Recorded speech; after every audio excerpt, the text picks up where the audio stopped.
வணக்கம். மாலை முரசு செய்திகளை விரிவாக பார்ப்பதற்கு முன் தலைப்புச் செய்திகளை பார்க்கலாம். அதிமுகவில் இணைய நான் தயார், என்னை இணைத்துக் கொள்ள எடப்பாடி பழனிசாமியும் டிடிவி தினகரனும் தயாரா? அதிமுக வெற்றிக்காக இபிஎஸும் டிடிவி தினகரனும் ஒன்றாகி இருந்தால் அதில் என்னை இணைத்தால் மட்டும் சாத்தியம் எனவும் பேட்டி. அந்த வேலையை செய்தால் ஆட்டோமேட்டிக்காக அனைத்து இந்திய அண்ணா முன்னேற்றத்தில் மாபெரும் வெற்றி அடையும்.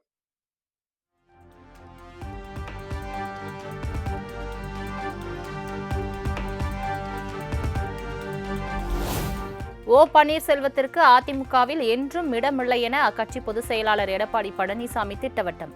ஓ பன்னீர்செல்வத்தை நீக்கியது பொதுச் செயலாளர் முடிவல்ல, பொதுக்குழு முடிவு என பேச்சு.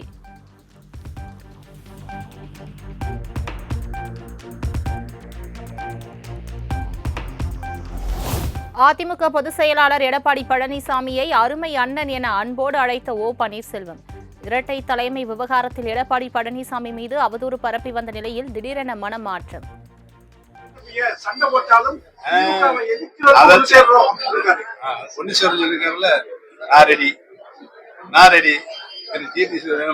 அவருடைய அருமை எடப்பாடி பழனிசாமி ரெடியா கேட்டு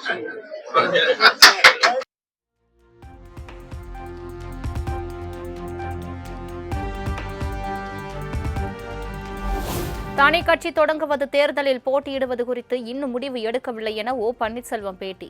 என்டிஏ கூட்டணியிலிருந்து யாராவது பேசினார்களா என்ற கேள்விக்கு அது பரம ரகசியம் என ஓபிஎஸ் பதில். தேசிய ஜனநாயக கூட்டணியிலிருந்து இதுவரைக்கும் யார் உங்கள்கிட்ட வந்து சேர்றதுக்கு முயற்சி பண்ணிருக்காங்க? அதெல்லாம் ரகசியம், பரம ரகசியம்.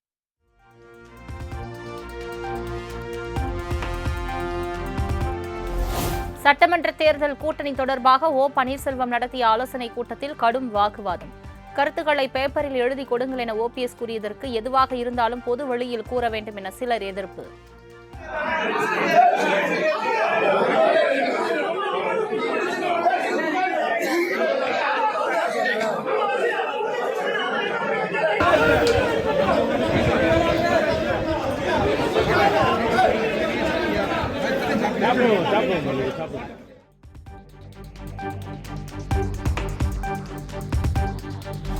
தொண்டர்கள் யார் பக்கம் என்பதை நிரூபிக்கவே நாடாளுமன்ற தேர்தலில் போட்டியிட்டேன். அதிமுக ஒன்றிணைவுதான் ஒரே கோரிக்கை, அதற்காக தான் சட்ட போராட்டம் நடத்தி வருவதாகவும் ஓ பன்னீர்செல்வம் பேட்டி. நாங்கள் உருவாக்கி சட்ட போராட்டத்தை நீதிமன்றத்தில் நடத்தி கொண்டிருக்கின்ற நாங்கள் ராமநாதபுரம் நாடாளுமன்ற தேர்தலில், பொது தேர்தலில் நான் போட்டியிடுவதற்கு முக்கிய காரணம் எங்கள் பக்கம் தொண்டர்கள் இருக்கிறார்களா என்பதனை நிரூபித்து காண்பிப்பதற்காகத்தான் நான் அந்த தேர்தலில் போட்டியிட்டேன்.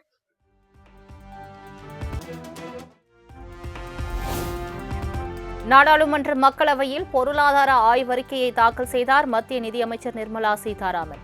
நாட்டின் ஒட்டுமொத்த உள்நாட்டு உற்பத்தி 6.8% முதல் 7.2% இருக்கும் என கணிப்பு.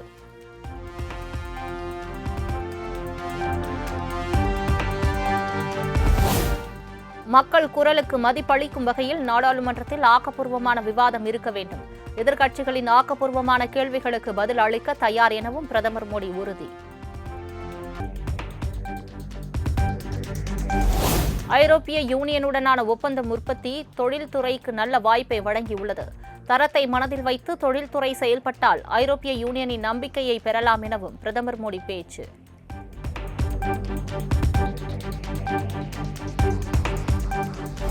ஒன்பதாவது முறையாக பட்ஜெட் தாக்கல் செய்ய உள்ள மத்திய நிதியமைச்சர் நிர்மலா சீதாராமனுக்கு பாராட்டுகள். நாடாளுமன்ற பட்ஜெட் கூட்டத்தொடர் தொடங்கிய நிலையில் பிரதமர் மோடி பேச்சு.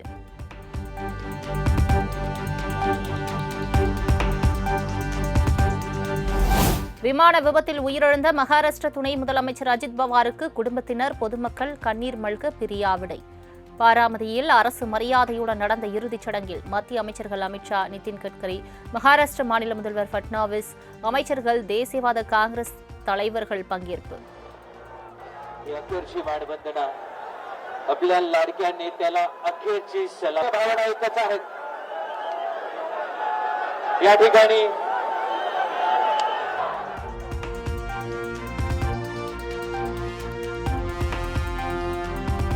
மகாராஷ்டிரா மாநிலத்தில் அஜித் பவார் பயணித்த விமானம் விபத்துக்குள்ளான இடத்திலிருந்து கருப்பு பெட்டி மீட்பு. ஆய்வுக்கு பின் விமான விபத்துக்கான காரணங்கள் தெரியவரும் என தகவல்.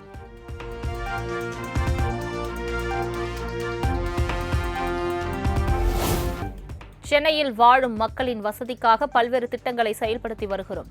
519 கோடியில் சென்னையில் மேலும் 19 பாலங்கள் கட்டப்பட உள்ளதாக முதலமைச்சர் மு.க.ஸ்டாலின் பேச்சு. இன்றைக்கு இருக்கக்கூடிய சென்னையில் இருக்கக்கூடிய மேம்பாலங்களை பார்த்தாலே உங்களுக்கு நன்றாக தெரியும். சுரங்கப்பாதைகளாக இருந்தாலும் சரி, பூங்காக்களாக இருந்தாலும் சரி, மெட்ரோ ரயில் வசதி எல்லாவற்றையும் திமுக ஆட்சியில் தான், நம்முடைய திராவிட மாடல் ஆட்சியில் தான் கொண்டு வந்திருக்கிறோம்.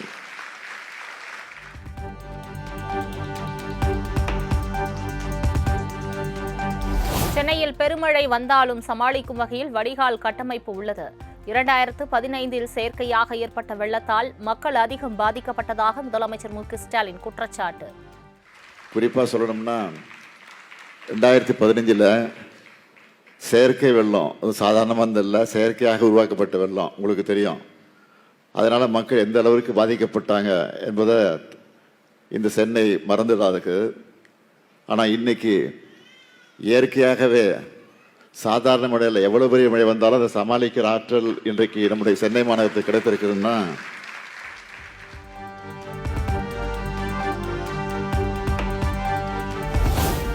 கோவையில் முதலாவது ஜவுளி தொழில் மாநாட்டை காணொலி வாயிலாக தொடங்கி வைத்தார் முதலமைச்சர் மு.க.ஸ்டாலின்.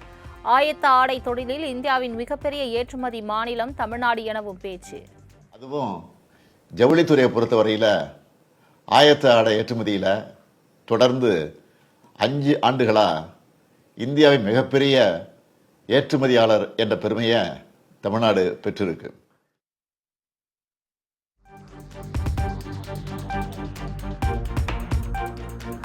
ஜவுளி நிறுவனங்கள் அதிநவீன இயந்திரங்கள் வாங்க 20% மானியம் வழங்கப்படும் என முதலமைச்சர் மு.க.ஸ்டாலின் அறிவிப்பு.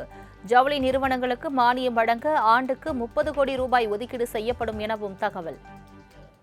20 விழுக்காடு மூலதன முதலீட்டு மானியம் வழங்கப்படும். இதுக்காக ஆண்டுதோறும் 30 கோடி ரூபாய் நிதி ஒதுக்கீடு செய்யப்படும்னு அறிவிக்கிறதுல மகிழ்ச்சி அடைகிறேன்.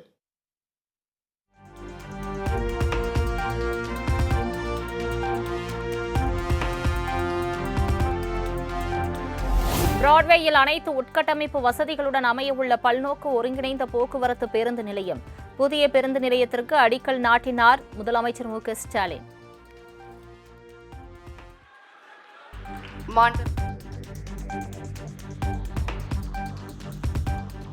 சர்வதேச சந்தையில் முதன்முறையாக 1 அவுன்ஸ் தங்கத்தின் விலை $5,300 கடந்தது.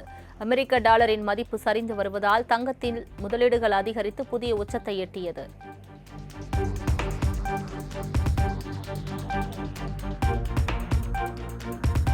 சென்னையில் ஆபரண தங்கத்தின் விலை ஒரே நாளில் சவரனுக்கு வரலாறு காணாத வகையில் 9,520 உயர்வு. கிராமுக்கு 1,190 உயர்ந்து 16,800 ரூபாய்க்கும், ஒரு சவரன் 1,34,400 ரூபாய்க்கு விற்பனை.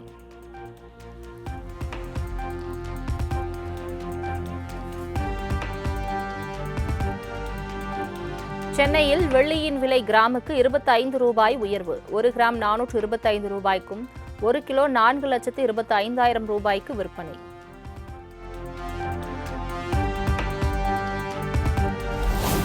தமிழ்நாட்டில் வாக்காளர் பட்டியலில் பெயர் சேர்க்க நீட்டிக்கப்பட்ட அவகாசம் நாளையுடன் நிறைவு.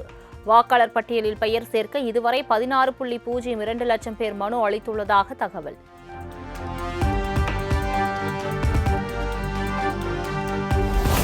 சாதிய பாகுபாடுகளை களைய யுஜிசி கொண்டு வந்த புதிய விதிகளுக்கு உயர் சாதி மாணவர்கள் எதிர்ப்பு தெரிவித்த நிலையில் அந்த விதிகளுக்கு உச்சநீதிமன்றம் தடை. நிபுணர்களை கொண்டு புதிய விதிமுறைகளை மாற்றுவது குறித்து ஆலோசனை நடத்தவும் உத்தரவு.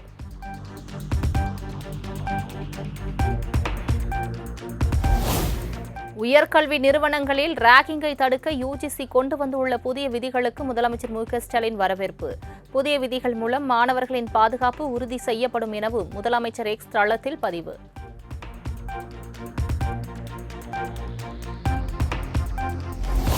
தமிழகத்தில் தொடர்ந்து பெண்கள் பாதுகாப்பு என்பது கேள்விக்குறியாகி இருப்பதாக அண்ணாமலை குற்றச்சாட்டு.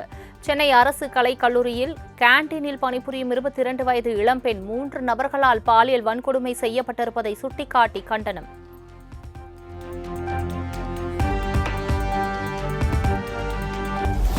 மதுரை வடக்கு சட்டமன்ற தொகுதியில் கை சின்னத்திற்கு வாக்கு கேட்டு காங்கிரஸ் கட்சி சார்பில் ஒட்டப்பட்டுள்ள சுவரொட்டிகள். திமுக எம்எல்ஏ கோ தளபதி காங்கிரஸ் கட்சி விமர்சித்திருந்த நிலையில் முற்றும் மோதல்.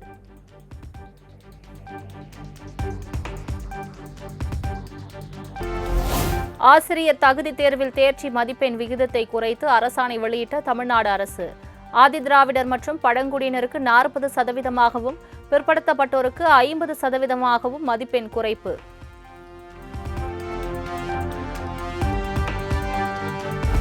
சென்னை கிண்டி மக்கள் மாளிகையில் கவி சக்கரவர்த்தி கம்பரின் முழு உருவச்சிலை திறப்பு.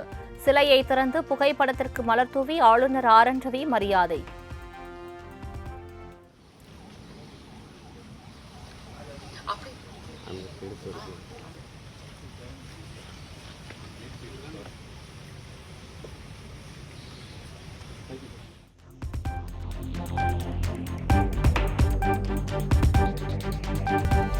யுஎஸ்ஏ வீரர் ஆரோன் ஜோன்ஸ் மீதான சூதாட்ட புகாரை தொடர்ந்து அனைத்துவித கிரிக்கெட் போட்டிகளிலும் விளையாட ஐசிசி தடை விதிப்பு. பீம் 10 கிரிக் தொடரின் போது சூதாட்டத்தில் ஈடுபட்டதாக எழுந்த குற்றச்சாட்டுக்கு 14 நாட்களுக்குள் விளக்கம் தர ஆரோன் ஜோன்ஸுக்கு ஐசிசி உத்தரவு.